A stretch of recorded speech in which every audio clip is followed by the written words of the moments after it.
নমস্কাৰ।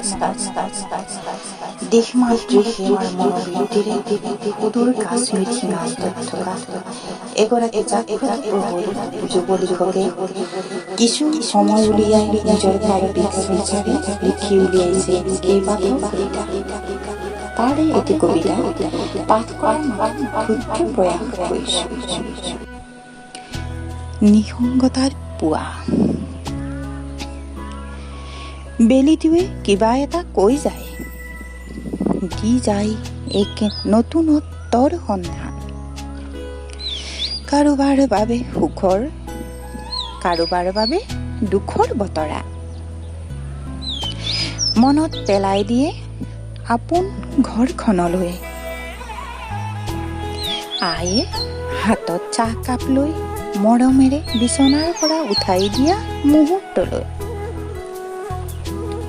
অভিমান কৰা সেই সময়বোৰলৈ, য'ত আছিল মৰম আৰু আশীৰ্বাদবোৰ।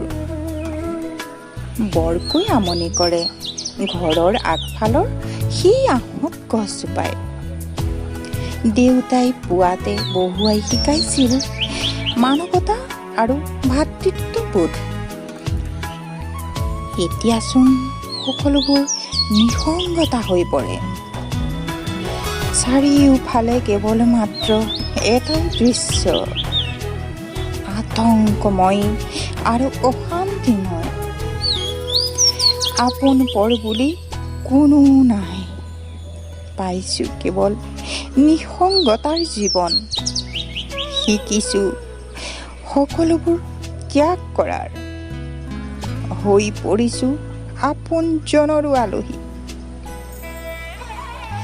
নুবুজা হৈ পৰিছোঁ আই মাতৃৰ গৰ্ভৰ পৰা জন্ম হৈ শিকা আত্মীয়তাৰ সম্বন্ধবোৰ। সময়েচোন সকলোবোৰ কাঢ়ি লৈ যায়, আপোনজনো নাই ব্যক্ত কৰিবলৈ। শুনিবলৈকো কাৰোৱেই সময় নাই। জীয়াই আছোঁ কেৱল নিসংগতাৰ জীৱনৰ লগত যুঁজি।